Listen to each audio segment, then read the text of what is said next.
Bueno, hola a todos, ¿cómo están? Bienvenidos a un nuevo capítulo de los Data Talks de Datalyzed. Aquí 18 de octubre, un día muy importante para el país.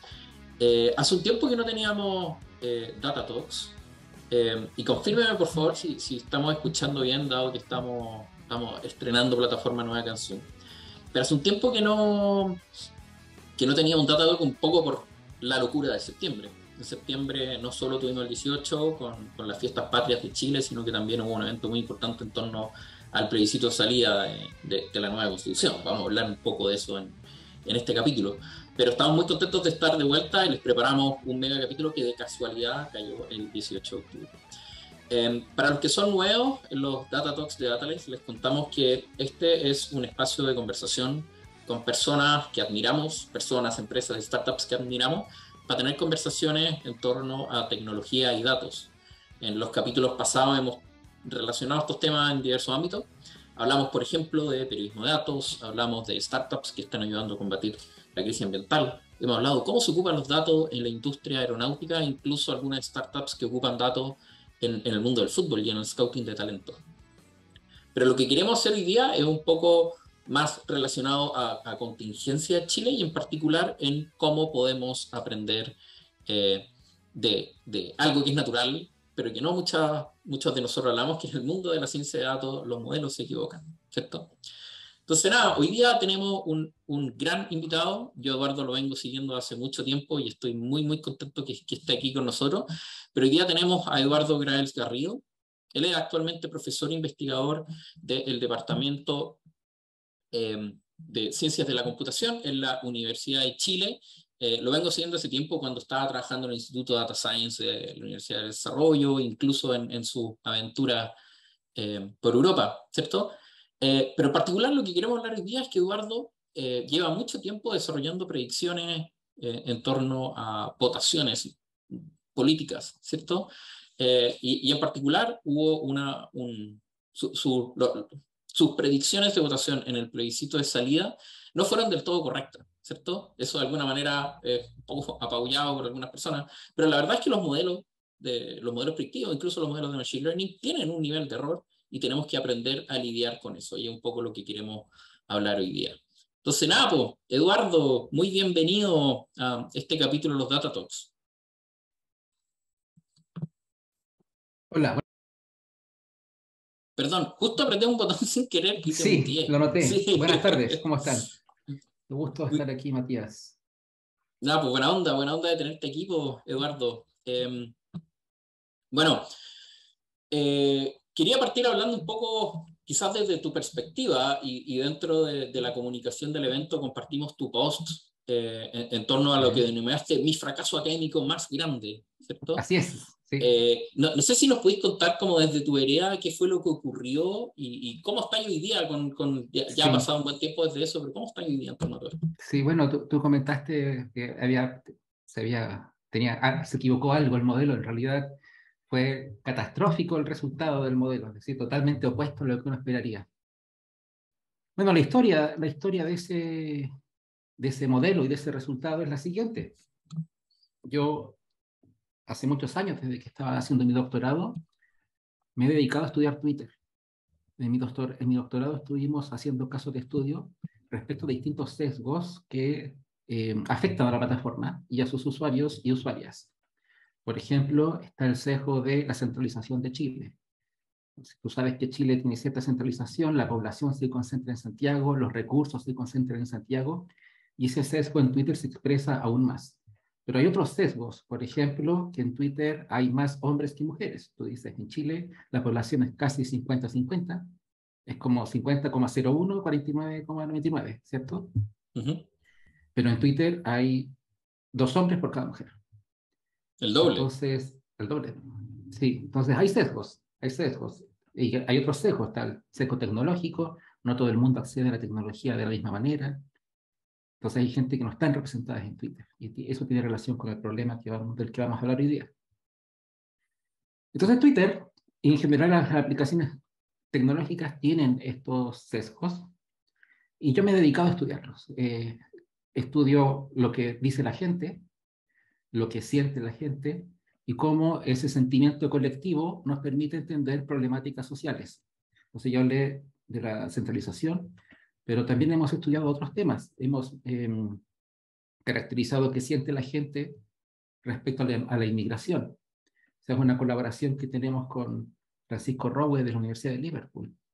Bueno, cuando digo tenemos es porque gran parte de mi trabajo con Twitter se ha dado con muchas personas, No, es particularmente con Ricardo colaborativo en Baeza, el que era, fondo. claro, con Ricardo Baeza, que fue mi guía del doctorado, en el doctorado y que ahora es un colega con quien seguimos trabajando. Entonces, nosotros, con el caso con Francisco, trabajamos con la Organización Internacional para la Migración, que está en Alemania, para caracterizar cómo se siente la gente respecto a la migración, tanto en Europa como en Chile. Entonces, tú sabes, tenemos una ola migratoria, una migración que nunca hemos visto, un volumen de gente que no, para el cual el país no está acostumbrado, pero también un tipo de inmigrante que es distinto al que hemos tenido siempre. Nosotros teníamos inmigración de los países vecinos, ya tenemos inmigración de países que están más lejos, algunos que se parecen un poco más que otros. O sea, tenemos migración de Haití, que es una persona que es totalmente diferente, mucho más pobre que nosotros. Hay también migraciones de Venezuela, con gente de todos los niveles socioeconómicos y, por supuesto, distintas posiciones políticas.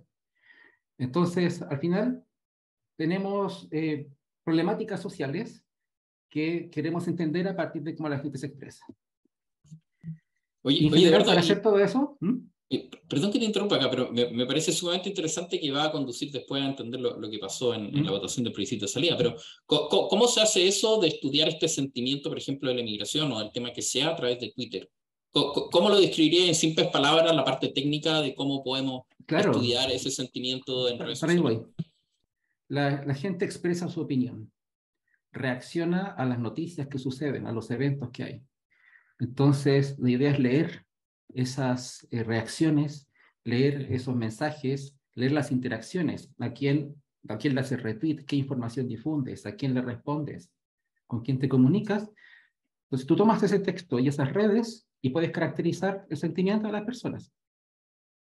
Entonces, estoy leyendo el chat, no sé si quieres que vaya respondiendo.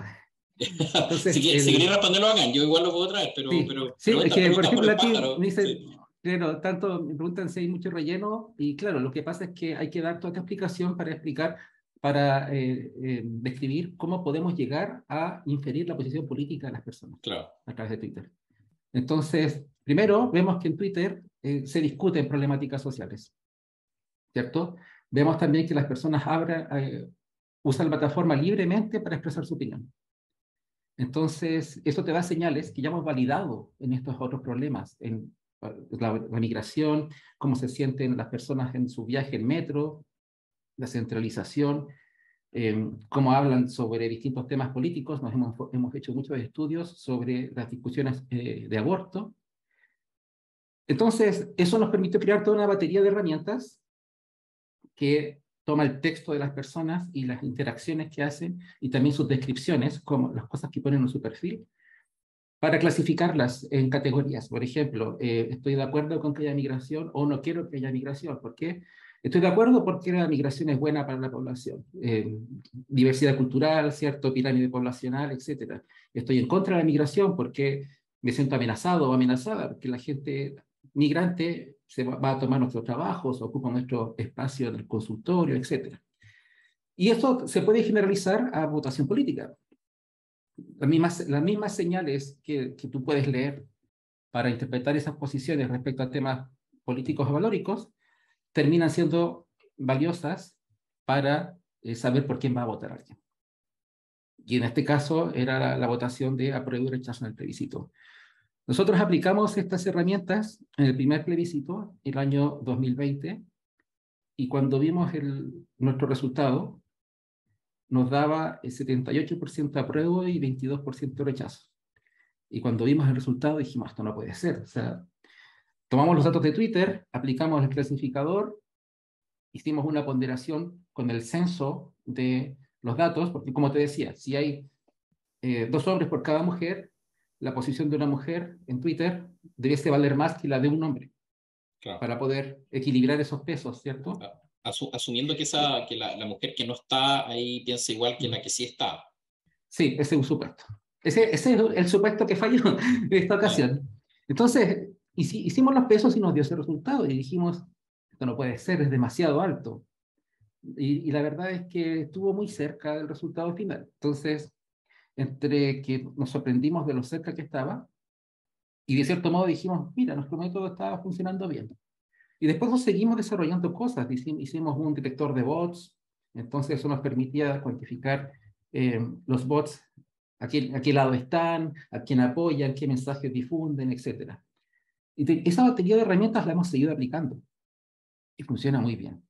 Entonces ahora para el plebiscito también la aplicamos. Y yo a finales de julio publiqué en Twitter un mensaje, dije, aquí está nuestro análisis, hemos visto que en Twitter hay una mayoría de apoyo al apruebo, gana por tanto, pero hay un porcentaje bien grande, que era casi 20%, de gente a la cual no le pudimos ver la posición política. No son realmente indecisos, sino que no se expresan políticamente. Entonces, hicimos un pequeño análisis donde dijimos, bueno, de acuerdo a los resultados de las elecciones pasadas, este porcentaje que no se ha expresado debería expresarse de tal manera, debería distribuirse de tal manera entre las posiciones. Y aparte, la gente que no ha votado como era voto obligatorio, probablemente se distribuye similarmente a esa, así que incorporamos esos supuestos dentro de nuestra Oye, ponderación. Y no, oye, Eduardo, perdón que te interrumpa, pero para ver si te estoy siguiendo en el hilo. Entonces, ¿Mm? hubieron algunas cuentas que ustedes pudieron decir, esta es su tendencia política, aprueba, rechaza. ¿Mm? Otras que no estaban seguros, que no habían expresado opinión o quizá este clasificador no fue capaz de catalogarlo en una de estas categorías. ¿Mm?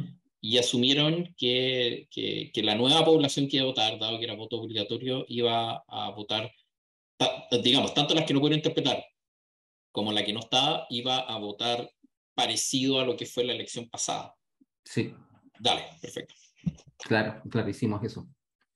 Entonces, por supuesto, ya todos sabemos que daba apruebo 55% por ahí. Eso a fines de julio. Y yo publiqué eso en Twitter y mucha gente comenta. Y los comentarios de siempre. Qué bacán que estés haciendo análisis con Twitter. O bien, Twitter no es representativo de la población, ¿para qué lo estamos usando? Pero bien, o sea, un discurso, puede alguien estar o no de acuerdo, alguien hace preguntas, pero ¿qué clasificador estás usando? Hace preguntas técnicas, etcétera. Nos preguntan cuáles son los papers, dónde está el código. El código de todo el análisis es libre, está en GitHub, lo pueden bajar. Entonces, nosotros siempre fuimos muy transparentes con lo que estuvimos haciendo. Y esto se publicó en julio y todo bien, no hubo ningún tipo de viralización, por decirlo así. O sea, discutió la gente con la que discutimos siempre.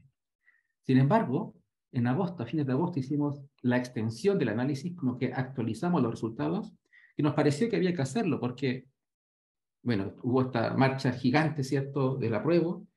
También estuvo esto de que apareció la expresidenta en la franja.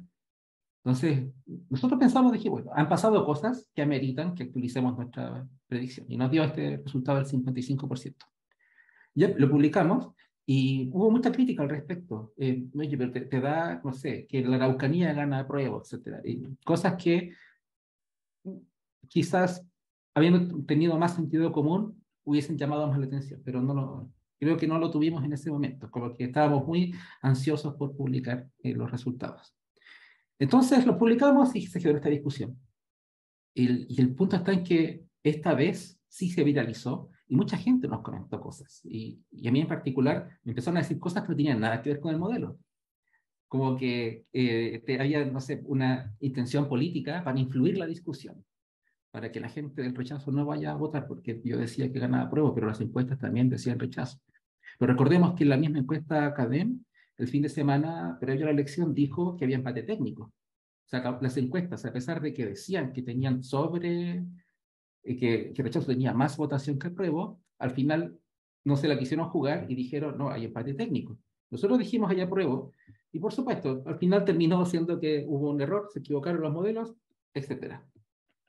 Pero eso después se convirtió en una avalancha de mensajes como vieron que querían influenciar, vieron que eran falsos sus resultados, ustedes no están haciendo ciencia y qué sé yo. Muchos Y la verdad es que fue bastante desagradable por el tono de los mensajes muy agresivo. Hubo gente que intentó ingresar a mi correo electrónico. O sea, yo tuve que cerrar todo porque realmente el volumen fue inmanejable y bastante estresante. Entonces, después yo escribí un post como para reflexionar sobre, bueno, dónde nos equivocamos porque queremos aprender de nuestro error. Esencialmente, nuestro mayor error no fue el modelo en sí mismo, sino no fue el modelo de Machine Learning aplicado a los datos de Twitter, sino los supuestos que aplicamos al modelo y Claro. cómo expandimos sus resultados hacia la población general.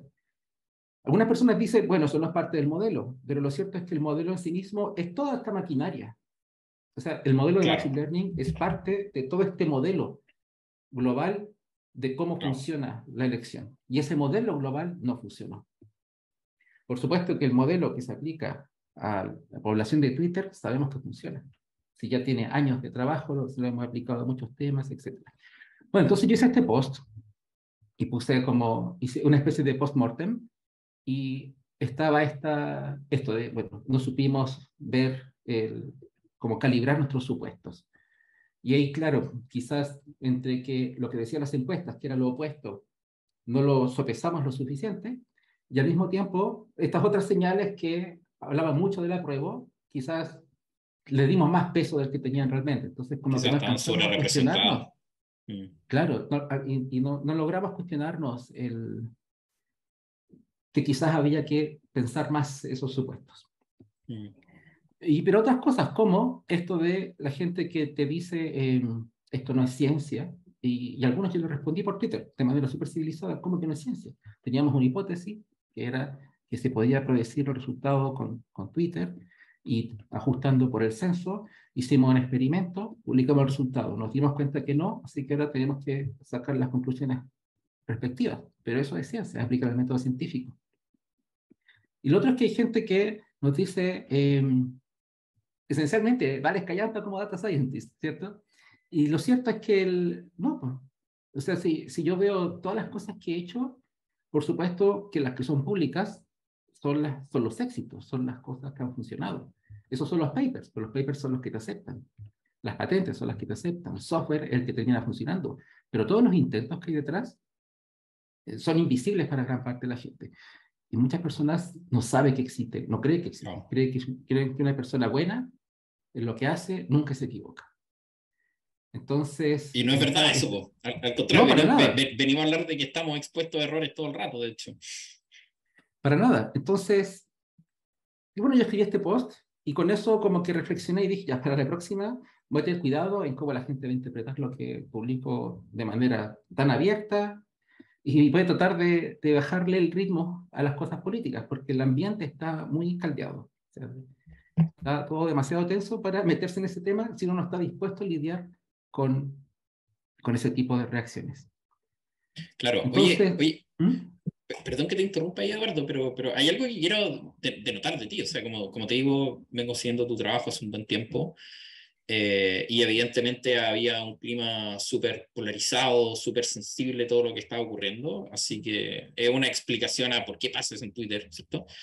Que no quiere decir que no sea desagradable, al contrario, quizás publicar los resultados puede acarrear ese tipo de reacciones, pero yo quiero decir que este tipo de cuestiones de no es ciencia, sumamente equivocado. Yo sé que tú compartes constantemente tu código, de hecho, nosotros también hicimos una publicación en torno al trabajo que hiciste entendiendo las diferencias de la ¿Mm? propuesta de constitución y la constitución actual, haciendo más un tema de visualización, y ayuda mucho a entender diferencias, ¿cierto? A veces uno puede aplicar estas mismas técnicas, quizás no a los Twitter, pero sí entender, bueno, en qué se diferencia en el marco general una constitución de la otra. Y es raro que gente comparta su código también. Así que nada, pues felicitaciones por eso. Eh, y quizás de alguna manera te pusiste en el foco de atención de un tema tenso y dividido, pero creemos que los que estamos, o sea, desde mi punto de vista por lo menos que trabajo en esto, se agradece un montón que estés compartiendo código y estés compartiendo tu metodología y todo eso, porque ayuda a construir mejores soluciones de alguna manera. O sea, de esto tenemos que aprender. Sí, bueno, yo he aprendido todo sobre, a partir de gente que comparte sus materiales, sus ideas. Entonces yo trato de hacer lo mismo. Ahora, por supuesto, tampoco quiero decir como esto fue algo que no funcionó y yo no cometí errores. Yo cometí muchos errores, sobre todo en lo de los supuestos. Pero el punto está en que uno reflexiona sobre esos errores de tal modo de no cometerlos después. Entonces, por eso yo escribí esto, porque mi manera como de dejarme grabada esa reflexión es a través de la escritura. Yo escribí este post y lo publiqué y, dije, y con eso yo cerré el tema. Y ahora por eso sigo usando Twitter como si nada. Igual, no, igual ya no sale mi apellido, por si acaso, pero ahora sigo usando Twitter, publico cosas. Estamos haciendo análisis con Twitter, de hecho, no político de elecciones todavía, pero sí de cómo la pandemia afectó ciertas cosas, también sobre la migración.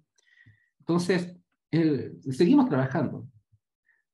Pasó algo muy interesante que me escribió alguien sobre el post y me dijo, me mandaron tu post y yo hace varios años publiqué los resultados de una encuesta de en una elección presidencial y después de que salieron los resultados, cuando estaban, ¿cierto? Los discursos que se dan el primer día, primero los perdedores y después quien gana, pidieron mi cabeza por televisión, me dijo.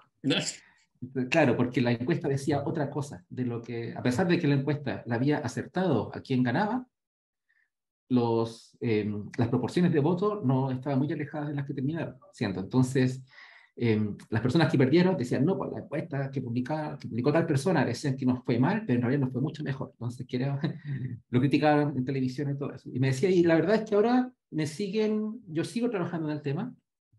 Efectivamente, hubo mucha mala onda en ese momento, pero la vida siguió, mi carrera también, y efectivamente yo bajé un poco el perfil, pero sigo funcionando bien, sigo trabajando, sigo colaborando, etcétera.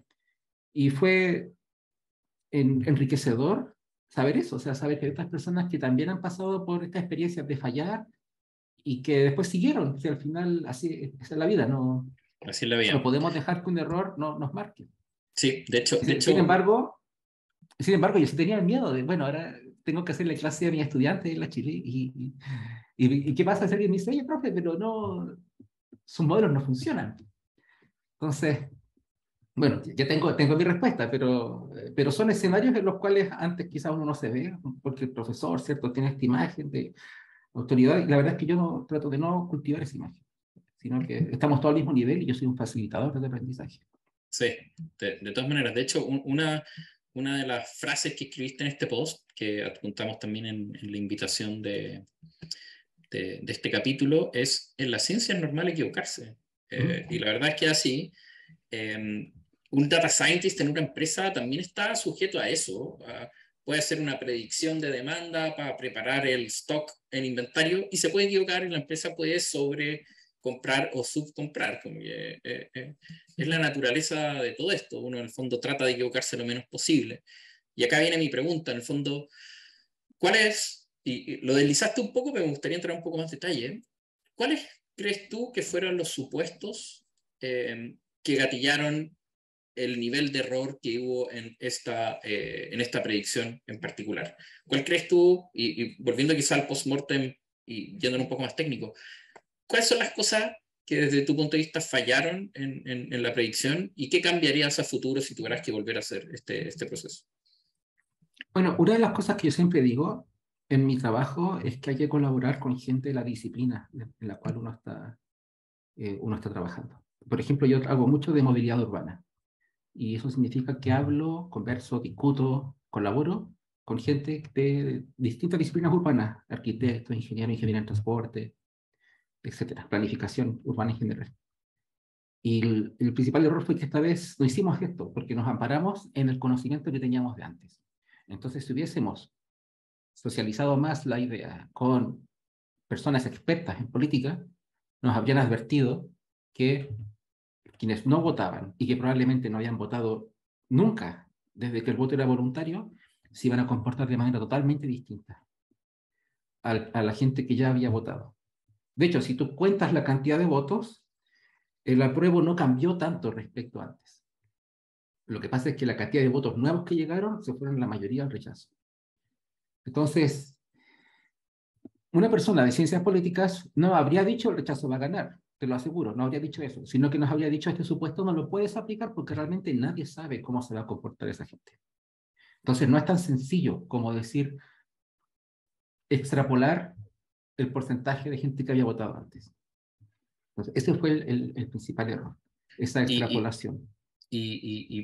solo para ver si lo entendí bien, entonces, el método de usted había funcionado en votaciones anteriores con voto voluntario.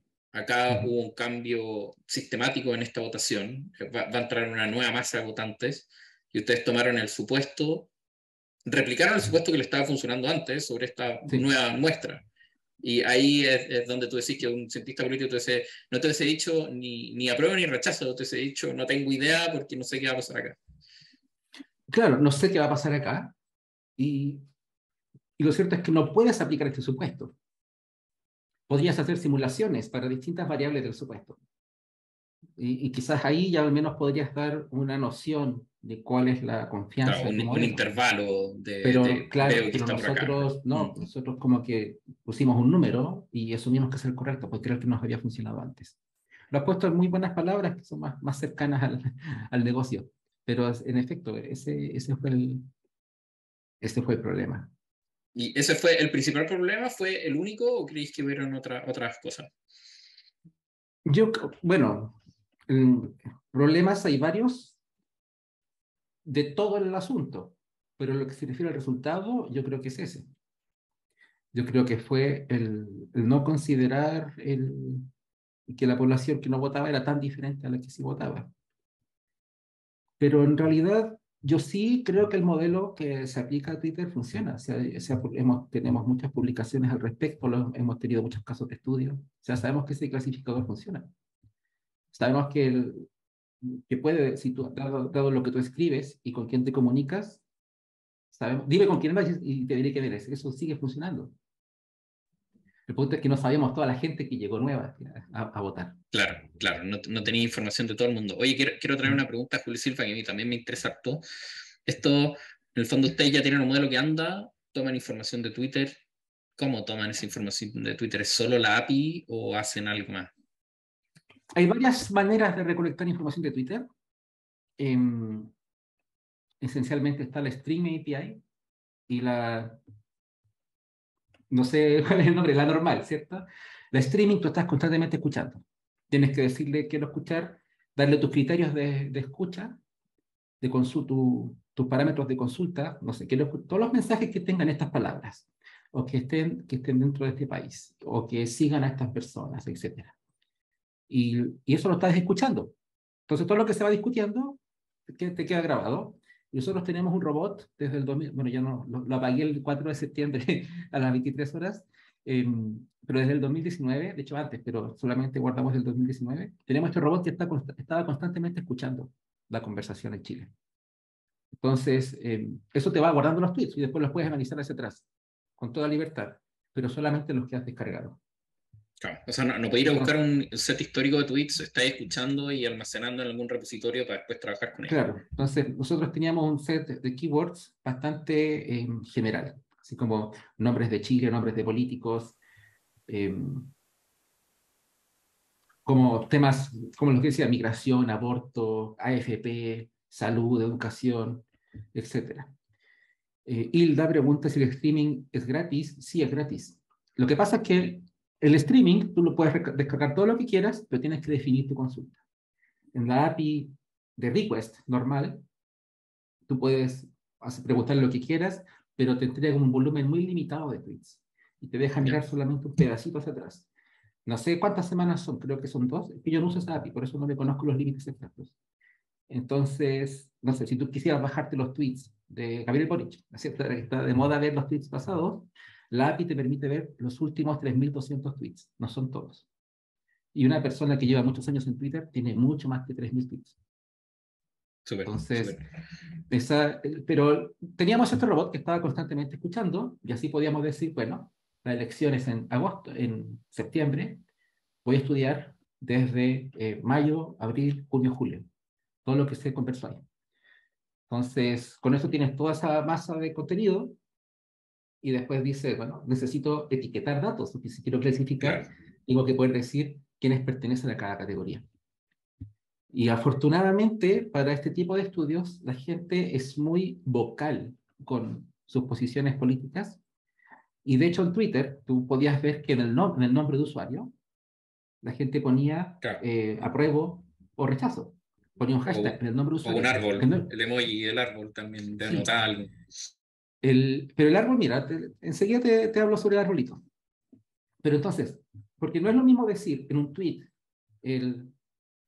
yo vi un tweet que era como medio humorístico, que era alguien que votaba rechazo y decía, rechazo lo apruebo, apruebo el rechazo.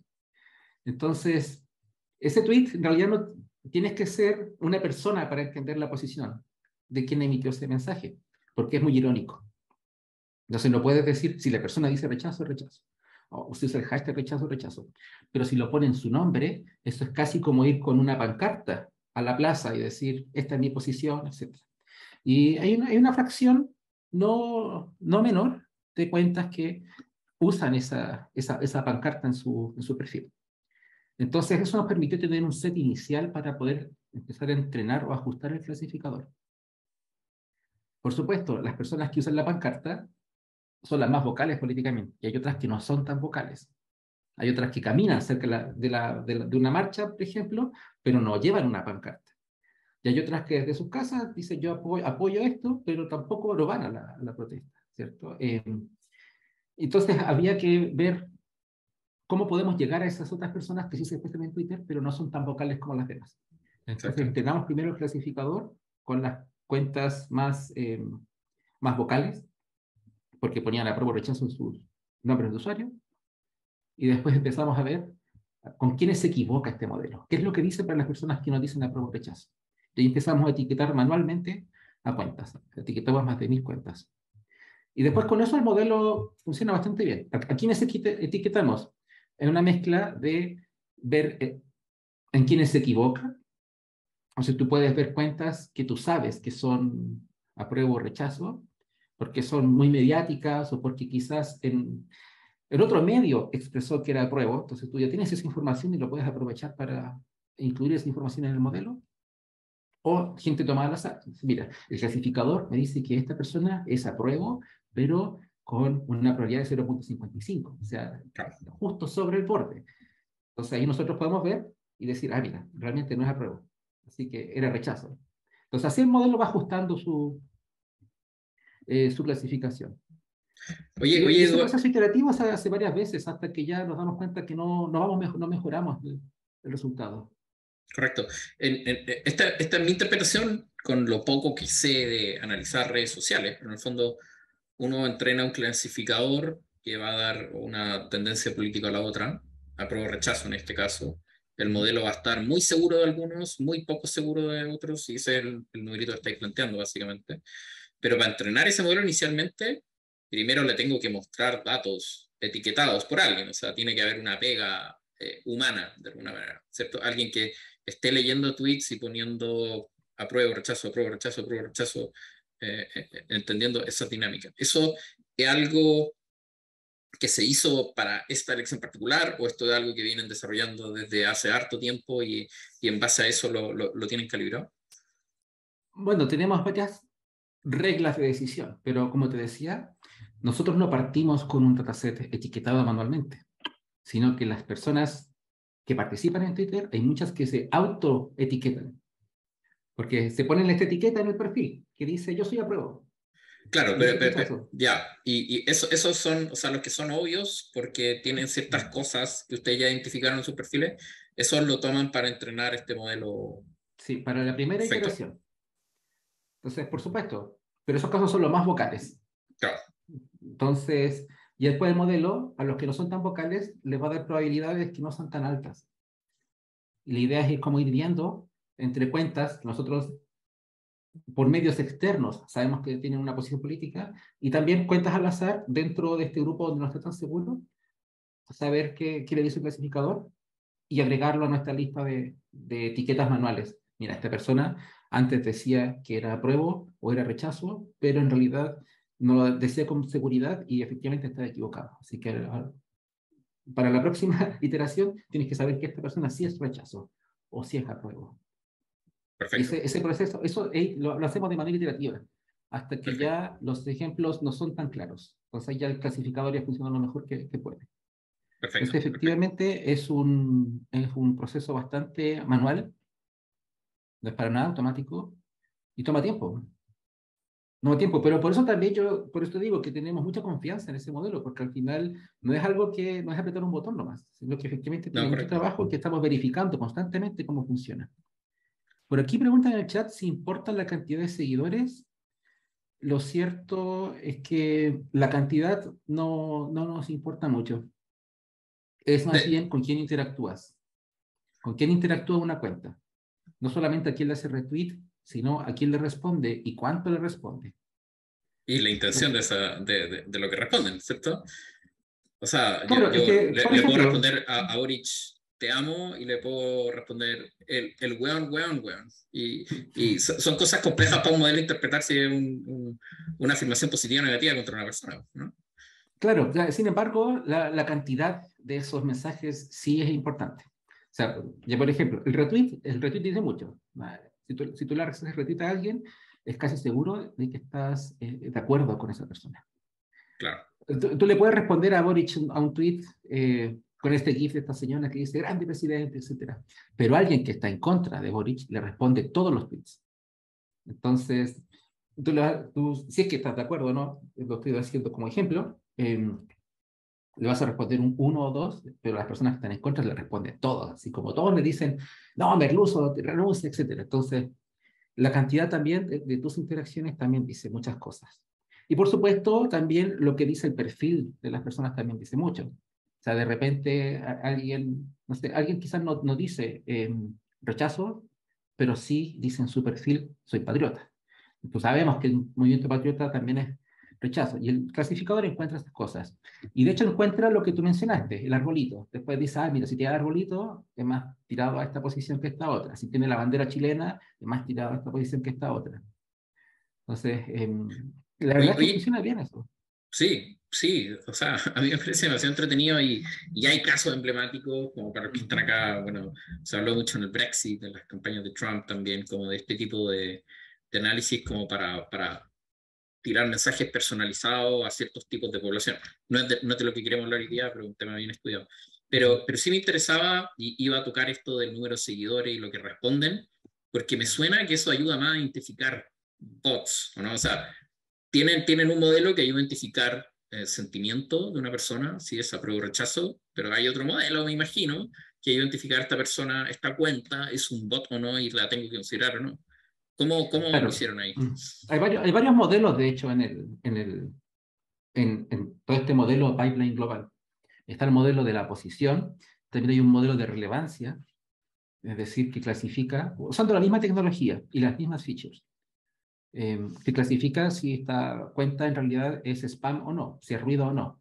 Hay muchas cuentas que toman los hashtags, están en trending topics y los ponen todos y ponen un link a una página, cosas así. Entonces también detecta eso y funciona bien. Hay otro que te predice si eres hombre o mujer. Y otro que te dice de qué región del país eres, etcétera. O si estás en el extranjero. Entonces son varios clasificadores, todos funcionan más o menos con la misma tecnología. Y hay otro, pero todos estos clasificadores funcionan principalmente con el contenido y las interacciones. Pero hay otro clasificador que funciona con el comportamiento de cada cuenta. Es decir, cada cuánto publica, cuándo se registró, cada cuánto es como cuál es el ritmo de publicación que tiene, si son muchos tweets, si repite el contenido de los tweets, si publica a la misma hora que otras personas y publica el mismo contenido. Entonces, todas estas señales de comportamiento como anómalo, dice esta cuenta no es normal, esta cuenta no es una cuenta típica, se comporta distinto. Y después te das cuenta que esas cuentas de usuario tienen muchos números, o sea, su nombre, su username fue generado de Claro, manera aleatoria. Y claro, si fue Matías generado hace 18 dos43 semanas, 53. claro. Sí, Entonces, eso ya te dice, esta cuenta podría ser de un bot. También hay cuentas que se comportan de manera anómala, que son de personas, que son justamente personas que tuitean como máquinas, y no paran de tuitear todo el día. Entonces, también existen. Así que hay que imponer algún criterio bueno, de fecha de registro, de la cantidad de números en el hash, en el username, etcétera. Pero efectivamente hay otro clasificador ahí. Y después de todos estos clasificadores que te dicen como sus votaciones de cuáles son las características de la cuenta, si es persona o no, si es anómala o no, si es relevante o no. Tomamos los resultados finales, contamos cuántos pertenecen a apruebo y rechazo, y de acuerdo a sus características demográficas, les damos el peso que aparece en el censo. Súper. Como ves, suena súper sensato. No, Y lo es. sí, pero, Sí, pero cada modelo tiene su error también. O sea, exacto. la premisa de este capítulo es, ok, los modelos se equivocan. Y acá una red de supuestos se equivocó en una anotación en particular, pero me imagino que el error del clasificador que identifica bots, el que identifica hombres y mujeres y el que clasifica tendencia también tienen errores. ¿Cómo hacen para lidiar con esa acumulación de errores? Bueno, lo cierto es que el clasificador, tratamos de analizar las cuentas en las que el clasificador estaba muy seguro.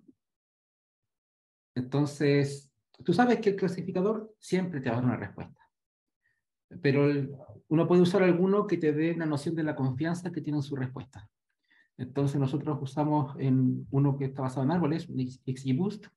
Nos dice, mira, la verdad es que de todos estos arbolitos pequeños, si la mayoría cree, una mayoría grande, cree que pertenece a esta categoría, ahí sí le creemos. Y si no, no la consideramos. Entonces, la verdad es Claro. que acotamos mucho el dataset, justamente para reducir el efecto de los errores que tienen los modelos. Perfecto. Entonces, para clasificar un bot o no, o una prueba y rechazo, en realidad están viendo que la confianza del modelo sea alta para Mm, poder clasificarlo ahí y tomar una tendencia en el fondo. sí, Y después esa tendencia la proyectan a un universo de votantes. sí, sí. Y esa Y ahí proyección fue una extrapolación burda, en pocas palabras. te cacho. Perfecto. Perfecto. Buenísimo, buenísimo. Oye, me dan como ganas de intrusiar más en la parte técnica y el código, todo lo que hacen. No tenemos tanto tiempo, pero quizás eso va a dar para otra conversa. Y te quería preguntar, Eduardo, bueno, está la fuente de Twitter, pero también lo mencionaste al principio y también lo leí en tu post, que también ocupan la información del censo. Eh, ¿Por qué se ocupa otra fuente de información para complementar eso? ¿Y qué otras fuentes potencialmente podrían llegar a ocupar para mejorar los resultados del modelo? Bueno, es una pregunta difícil porque tiene dos partes. La primera es por qué el censo. Y la respuesta a esa es porque sabemos que Twitter no es representativo. Entonces, ¿cómo lo podemos hacer más representativo de la población general? Dándole peso a cada cuenta de acuerdo a qué tanto se parece al resto de la población. Entonces, esa es Perfecto. una manera como de reducir el sesgo que tiene Twitter. No lo resuelve, solamente lo reduce. Pero esa es la primera parte, ¿cierto? Sí, Cómo reducir el sesgo. oye, Después es... perdón que te interrumpa, Eduardo, pero entonces creo que estoy entendiendo más lo que me decía antes, que tenéis varios clasificadores para segmentar una cuenta y eso te ayuda a decir, esta persona es de este tipo y en el censo vemos que de este tipo de personas hay una cierta cantidad. Entonces, esos clasificadores te ayudan a entender qué tan representativa es esta cuenta de lo que es la población chilena. Ujú. Bacán. Eso es entonces. Sí, Ya, buenísimo. Eh, claro, entonces, pero ahí esa es una parte, porque el censo nos permite em, calcular ese peso, pero para la población que ha votado. Y el punto está en que la población que no vota, que no había votado, se comportó de manera totalmente distinta a ese grupo que nosotros ya conocíamos. te cacho. Entonces, claro, el supuesto era, nosotros podemos reducir el sesgo de Twitter con el censo. Eso es así, sí funciona. Pero esa población es totalmente diferente a la que no votaba. Nosotros pensábamos que se parecía más. Ya. Entonces, ese fue el supuesto que falló. Por eso la extrapolación dio un resultado que se fue en la dirección opuesta. Te cacho. Te cacho. Y la segunda pregunta guardar relación como se te vienen post-mortem de todo lo que ocurrió. ¿Se te vienen a la cabeza otras fuentes de información que les pudieran haber ayudado en su momento a quizá entender mejor eso o a complementar el análisis que estaban haciendo? Es difícil porque en este momento no hay encuestas que te permitan medir quién participa en las redes sociales. Por ejemplo, hasta hace algunos años nosotros usábamos la CACEN, porque la CACEN tiene una pregunta que era, bueno, que la CACEN es caracterización socioeconómica nacional. O sea, una encuesta que se hacía cada 2 años, donde se entrevistaba gente de todas las comunas del país. y te hacía muchas preguntas del estilo ingresos, salud, educación, pero también usted usa Internet, se informa por Internet, participa en redes sociales. Entonces eso te permite como ir midiendo, bueno, ¿dónde participa la gente? ¿Y cuánta gente participa? Y eso lo puedes usar para mejorar tu estimación. Pero resulta que la última casa incompleta que se hizo fue el 2017, porque el 2019 se iba a recolectar la siguiente, estallido social. Después, pandemia. Entonces, no, hay una CACEN que del 2020 que se llama CACEN en pandemia, pero fue una encuesta abreviada, no tiene todas las preguntas que tenían las de antes. Entonces, ese tipo de encuestas te permiten entender mejor. Entonces, ahora que tienes los resultados del CPE y que sabes cómo votas, ahora todas las personas, todo el universo que va a votar, ya la próxima elección, para quienes quieran atreverse a predecir, al menos ya hay más insumos. Ya sabes Tienen un que, poquito más de información. claro, sabes que hay dos grupos distintos. También probablemente va a haber otra CACEN, ¿no? Entonces tú con la CACEN vas a poder caracterizar. Nosotros hicimos un ejercicio con los datos del CERVEL para la segunda vuelta de Boric. Y ahí nos pasó algo parecido que en el plebiscito, que también nos salía una votación más alta para Boric. Bueno, eso no lo publicamos por Twitter, pero nos salió una votación más alta para Boric. Demasiado más alta, salía como 70%. Y dijimos, bueno, esto no puede ser. O sea, no, creímos que, ahí nos dimos cuenta que estaba sesgado el dataset, pero pensamos que para la elección, dado el resultado del plebiscito anterior y que esto pensábamos que no era tan vinculado a la elección presidencial, nos debió haber dicho que había un error, un error de interpolación. Pero claro, eso haría yo para la siguiente, como que incorporaría más esa información de las encuestas. Van a estar disponibles y los de Cervel también. Perfecto. Oye, Eduardo, ok, entonces el problema acá radica en un mal supuesto en una nueva población votante. Este es el caso particular. Eh, mi intuición es que no es solamente votación política en redes sociales la que está sujeta a ese riesgo, sino que alguien que está, por ejemplo, haciendo una predicción de riesgo si un estudiante se va a fugar de una institución de educación superior, o si estoy prediciendo demanda, como que estoy sujeto a lo mismo, ¿cierto? Tomo datos, esos datos pueden o no ser representativos de lo que viene en el futuro, pongo supuestos sobre mi data para poder construir estos modelos, y después me la tengo que jugar con predicciones para poder hacer algo, y estamos como sujetos a eso. Al final del día, como decía el título, los modelos se equivocan, hay imprecisiones, la pregunta es cómo lidiamos con eso.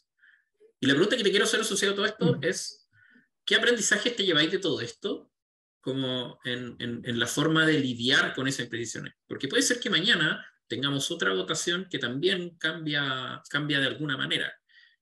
No sé, el voto es semi-obligatorio, no tengo idea, no sé, no se me ocurre un escenario en donde sea distinto, pero puede ser que mañana tengamos otra elección en donde hay otro componente importante que cambia y que hace que esto sea difícil.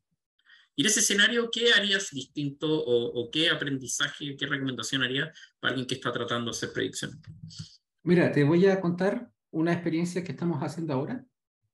Como yo te contaba, nosotros trabajamos en movilidad urbana. Entonces, estamos midiendo cuál es el uso de distintos modos de transporte en Santiago.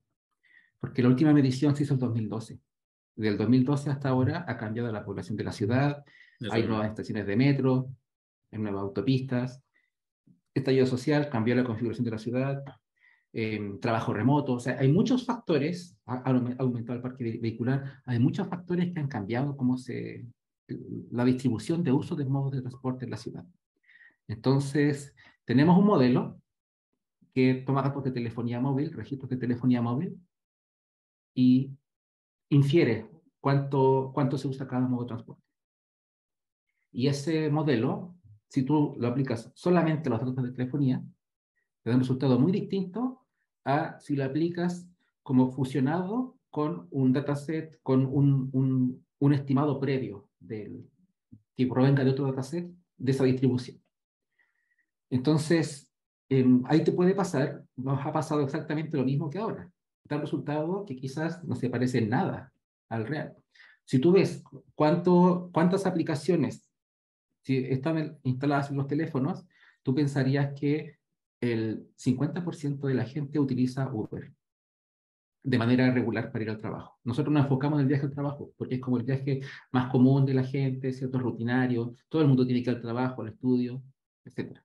Entonces, claro, si tú te miras solamente los datos de telefonía, diría mucha gente usa Uber. Y es cierto, mucha gente usa Uber, pero no 50, no 30%. Entonces tenemos que encontrar otra fuente de datos que nos permita decir, hay un estimado previo de cuál es la distribución.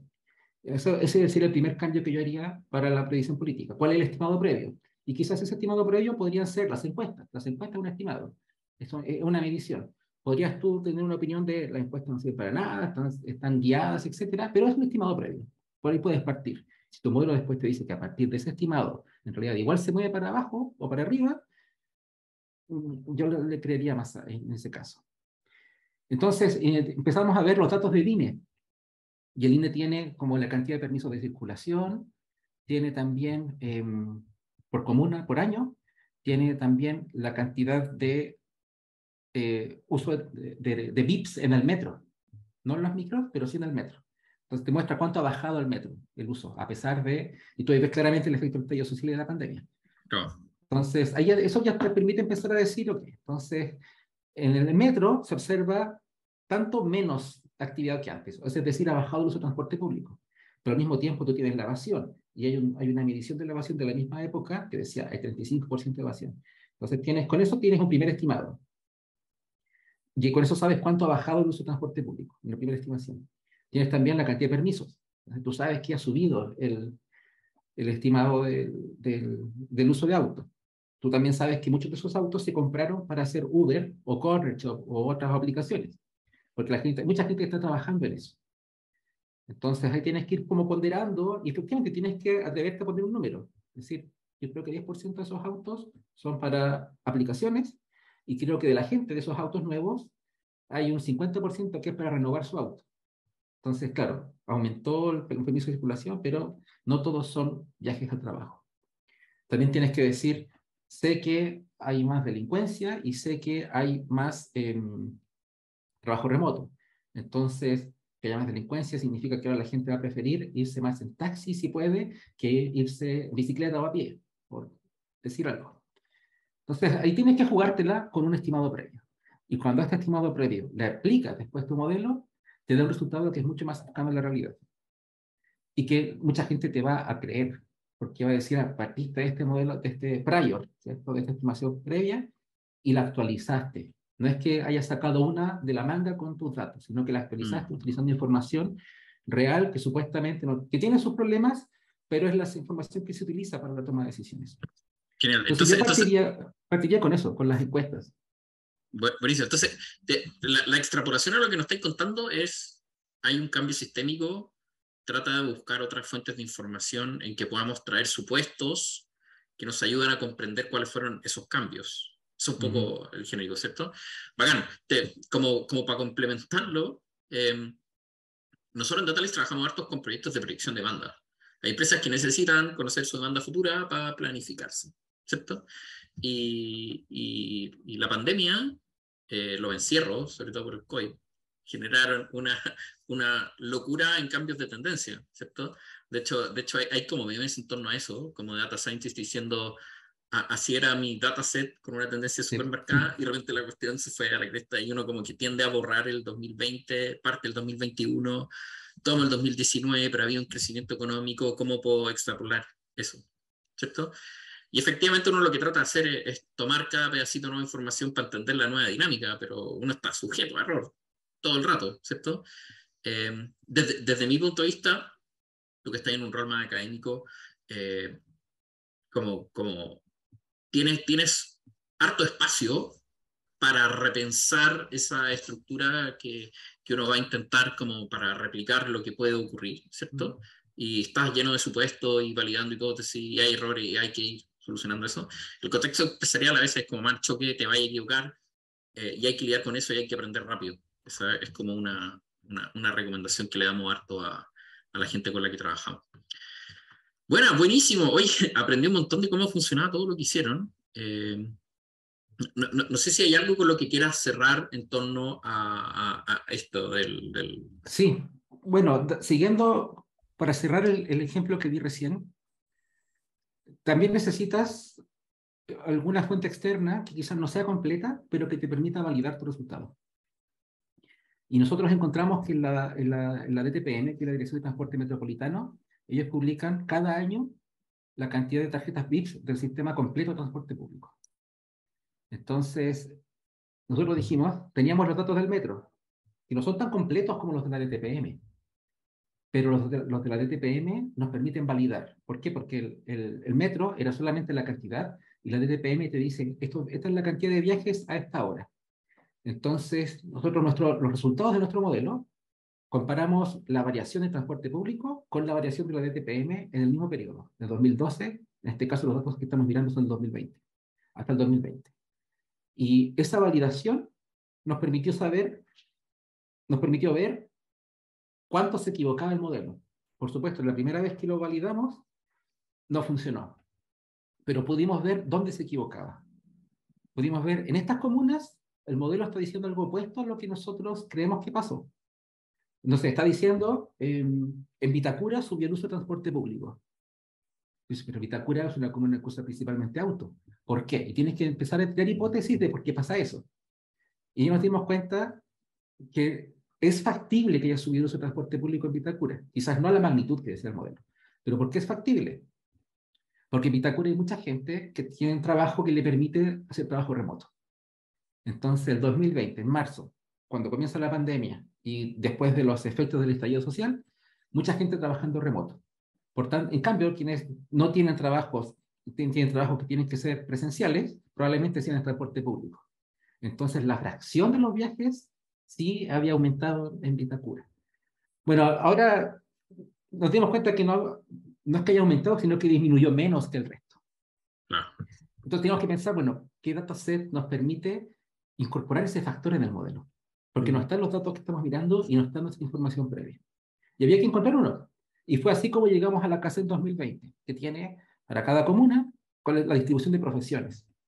Entonces, las profesiones son un proxy de quienes Claro. tienen que trabajar fuera o quienes pueden hacer teletrabajo. Entonces, tienes que ver dónde se equivoca tu modelo. Y cuando veas dónde, tienes que tener una fuente que te permita ver dónde se equivoca. Y Sí. cuando identifiques el dónde, vas a poder teorizar respecto a cómo mejorar ese error. Sí, la extrapolación de esto al mundo empresarial, y que me gusta mucho lo que mencionaste, en el fondo tengo que tener constantemente una medición del error. El modelo se equivoca, midamos constantemente ese nivel de error. Y una vez que lo mido, también lo puedo segmentar. Quizá hay una parte del modelo en donde me puedo equivocar más, ¿cierto? Y quizá eso te puede llevar a aprendizajes de tengo que hacer un modelo específico para este grupo, o quizá ese grupo está subrepresentado y tengo que conseguir más muestras de él para que el modelo entienda mejor su comportamiento, cosas de ese estilo. Y eso, ojo, que para una empresa eso parece totalmente normal. Si está haciendo Machine Learning, obvio que está viendo el error. En mi experiencia pasa muy poco. Que se hagan predicciones, pues esas predicciones se comparen contra el valor real. Eso es como parte fundamental de aceptar que nos equivocamos y de aprender de eso. Y de tomar decisiones metodológicas probablemente para mejorar el modelo en ese punto. Me encanta eso. Oye, Eduardo, para cerrar, quiero abrir un tema que a mí me parece sumamente interesante como de ti como persona. Tú eres editor y cofundador de Trazos de Aves, una micro editorial familiar e independiente. Tenéis como otra vida académico, Universidad de Chile, hago investigación, analizo datos de Twitter, hago predicciones, pero también tenéis una editorial. ¿No? Me encantaría dejarte un espacio, a ver si nos contéis más de eso. Bueno, muchas gracias por ese espacio. Resulta que yo estoy casado y con mi esposa nos conocimos gracias a nuestro amor por la literatura. Entonces, las historias han sido parte de nuestra vida. Y como te comenté hace un rato, como que mi manera de dejar así grabado en mi ser mi experiencia y mis conocimientos es a través de escribir, como escribí este post. Entonces, bueno, ya escribí un libro de relatos, lo pueden encontrar en la que leo del Forestal, se llama Game Over. Si son computinas les va a gustar, porque tienen relatos inspirados en computación. Buenísimo.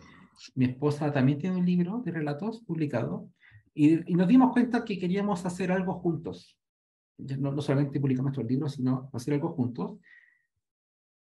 Y yo también nos hemos dado cuenta que a veces para tener impacto en la sociedad, ese impacto es más grande cuando tú lo habilitas en las otras personas, más que cuando lo haces tú mismo. De hecho, por eso me gusta ser profesor. Al final, lo que van a lograr las personas que sean mis estudiantes, sea gracias a mí o sea gracias a otros profesores, a su paso por la universidad, va a ser más grande que cualquier cosa que yo quiera hacer por mi cuenta. Entonces se ramifica el impacto. Entonces nos dimos cuenta que hay mucha gente que quiere contar sus historias. Y por eso abrimos esta editorial. Hicimos una convocatoria, un call for papers, pero call for Bacán. books. Y ya tenemos dos autoras que vamos a publicar. Una es un relato de experiencias de mujeres y el otro es una colección de relatos de fantasía, que está muy, muy bonito. Así que el primer trimestre del próximo año vamos a hacer esos lanzamientos. Ahora me estoy enterando de todo el mundo de cómo se imprime, cuáles son los distintos tipos de impresión. Así que es bien entretenido esto. Y fíjate que el proceso de escribir y de leer y de evaluar un escrito no es tan distinto del de hacer un proyecto de data science. O sea, comunicar tus resultados también tiene narrativa. Tú también tienes que elegir tus palabras, tienes que elegir tus gráficos, tienes que decidir qué va en tu historia y qué no, sobre todo en tu Claro. entorno empresarial. ¿Y en qué Los orden clientes, contáis la historia para claro, convencer? los clientes tienen poco tiempo y ese tiempo vale plata. Entonces tienes que saber aprovecharlo para contarle la historia. Entonces, de cierto modo, claro, se ven como cosas muy distintas, pero al mismo tiempo están todas vinculadas. Y eso Claro, me gusta mucho, y el la mundo académico narrativa. también tenía harto de leer, interpretar, juzgar, quizás en términos de papers, no sé si estáis tan involucrados en, bueno, sí, publicáis harto, también hay harto de evaluación entre par y cuestiones así. Nada, pues buenísimo. Como, a mí me parece eso sumamente interesante tu persona, que también tengáis como esto que parece otra Gracias, vida, Matías. ¿cierto? Como una editorial y al mismo tiempo algo muy técnico, así que nada, pues, buenísimo. Gracias, Matías. Bueno, eso. Yo creo que todo lo que hablamos da para hablarlo mucho más, pero teníamos un lapso, un intervalo de tiempo para hoy día, así que nada, pues te quiero agradecer profundamente haber compartido esto que fue, tú lo describís como el fracaso más grande probablemente de tu vida profesional, pero creo que está bien contar eso, o sea, estas cuestiones se equivocan, tenemos que hacer la separación de qué fue lo que ocurrió para aprender para adelante. Así que nada, pues, ¿alguna última palabra? Sí, alguien preguntó cuál era el pajarito que estaba detrás de mi fondo. Es un zorzal. Ave chilena, zorzal patagónico. Sí, de hecho, Eduardo lo pueden encontrar como Zorzal Errante, y me Sí, corregí si me equivoqué en Twitter. está bien. Probablemente hay algo descubierto o sea, encubierto de tu persona con los zorzales que podemos explorar en otro capítulo. Así que nada, pues, Eduardo, mil gracias por haber participado y gracias a todos los que estuvieron acá. Vi harto movimiento en el chat. Recuerden que la grabación la vamos a tener en YouTube y en Spotify en un par de días más. Así que eso. Muchísimas gracias, Muchas Eduardo. gracias, Matías, por la invitación. Muchas gracias a DataLife por el espacio. Y gracias a todos y todas las personas que estaban escuchando y que comentaron en el chat. Estamos en Buenísimo. contacto. Eso, que esté muy bien. Chao. Usted también. Hasta pronto.